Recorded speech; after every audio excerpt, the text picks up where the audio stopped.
Good evening and salutations, my GH fans. Wow. If I had to sit there and say a theme for this episode, it would be If Looks Can Kill. Between Michael and Stella, Jesus Christ. But I gotta sit there and go. If I gotta go with a death glare, I'm gonna go with Michael. Now, the wedding went off without a hitch. Um, I had to pretty much kind of skip through that because I really didn't care about that. But towards the end, when Michael checked his phone, talked to the guy, and he was like, "Hey, it's Martin Gray, whatever. He was representing his client." He's like, "Yeah. No, I need to know the person he was representing." Let me tell you something. This man found out, turned around, looked at Nina like he wanted to chop her up into itty bitty little pieces. I haven't seen that man that angry in a very long time, and Jesus Christ. The whole time, Nina's just laughing and smiling. She got welcome into the family. Michael gave her a kiss on the cheek. Right? Everyone's embracing her, and Willow's hugging her. She's having the best day of her life. Throughout this whole time, he just simply just play like, ain't this about a... I gotta say, that was a really good cliffhanger. Unfortunately, because, well, this episode was supposed to be yesterday's, and Monday's episode is supposed to be today's episode. Kind of a shame you gotta sit there and wait for 2 days. But I gotta sit there and say, it's been a long time since GH actually had a good cliffhanger, and, well, I am pleasantly surprised and very happy about it. What the hell? They meant Spinelli in what, a broom closet? Like, I mean, where was he at? I'm pretty sure he was probably somewhere in the GH office building or whatever, or whatever building that they're using to do their sets. Because I was just like, did they just put this man in a goddamn broom closet, pretty much? Anyway, they want to go into Ava's, get some information from the butler. Then they want to go and see Spinelli, which I'm glad, that he was there. He had his use, and it was great. So they put him in the right direction between the lollipop that they found, thank you, Kojak, and the cell phone, the broken martini glass. And when they saw his face, it was like, yeah, okay, we know exactly who he is. So now Dex and Jocelyn are going to be snitching checking properties to sit there and try to find Mason and whatever place that, he's holding Ava. Meanwhile, Wood and Dex gave Austin a good visit. Pretty much Batman style at this point. He asked nicely, and he didn't seem like he got an answer he wanted. He was like, yo, listen, if I come back here, it's not going to be good. So TJ was talking to him for a little bit, and apparently he called Mason. TJ leaves, but he's like, he has that look in his face like he looks familiar. So he leaves.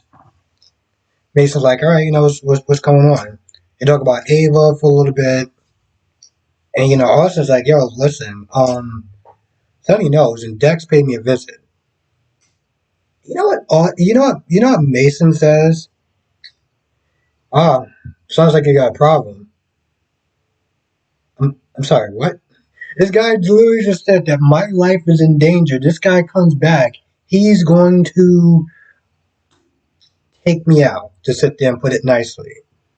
And Mason says, okay, sounds like you got a problem. Okay. So first, in some ways, we're selling out Ava. Okay. Now we're selling out Austin. Now the Ava thing, you know who, came to the live stream or whatever to kind of. 1 second. That happens. Sorry, somebody with loud music just kind of disrupted my whole thought process. Anyway, where was I? So, you know who came by. So, okay, I understood the whole Ava thing. But with Austin, he's like, that sounds like he had a problem. Now, the thing is, Austin was like, yo, listen, if Dex comes back, I'm telling him everything, and I mean everything. I'm like, so, y'all both kind of effed up, aren't you? Y'all literally sit there and sell each other out. So much for family and blood. I guess that doesn't really mean much.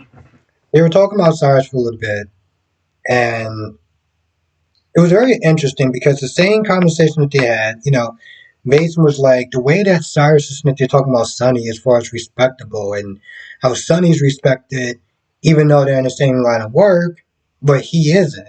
Now, Laura, uncharacteristically, is concerned. She came to sit there and see how Cyrus is doing and, making sure he's okay. And I'm like, what? Like, I was just so surprised she was just so caring to sit there and see how he's doing. I mean, I'm not saying she's an evil person, but given everything that he did, I'm surprised she's just like, just want to sit there and see how you're doing. Really? Anyway, they get to talking about Sonny, and you can tell Cyrus is getting a little jealous. Like, I don't understand what's so better about Sonny's money than my money, and we're both in the same line of work, and yet, you're cool with him, but you're not cool with me. Like, what's up? Maybe we can have a better bond when I get out. More than Sonny. And I'm like, now the only difference. I mean, granted, there are some differences, but one of the differences is that Cyrus has no problem trafficking. Will sit there and say it rhymes with hugs. Okay, Sonny's not about that. Now the guns and everything like that, what else? The hugs, that's a little bit different. And granted, I know it has a lot to do with Stone and everything, but still.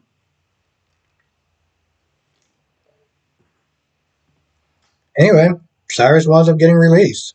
Very interesting for them to sit there and film outside. And like, wait, that jail is like literally right next to houses and stuff like that. I mean, I'm not surprised. I know sometimes jails are very close to like houses and neighborhoods and stuff like that, but it's like that just must be kind of scary, because if somebody escapes, it's a wrap. It's literally a wrap for anyone in your houses that is in that area.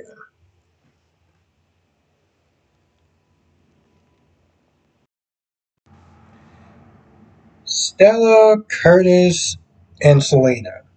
Man, it's like the disrespects just keeps on coming. I'm like, Selena, you gotta have to start breaking some kneecaps at this point. I mean, Curtis, okay, well, but everyone else at this point, I mean, Stella was there for a little bit, and Selena came. Selena wants to damn buy the club and everything.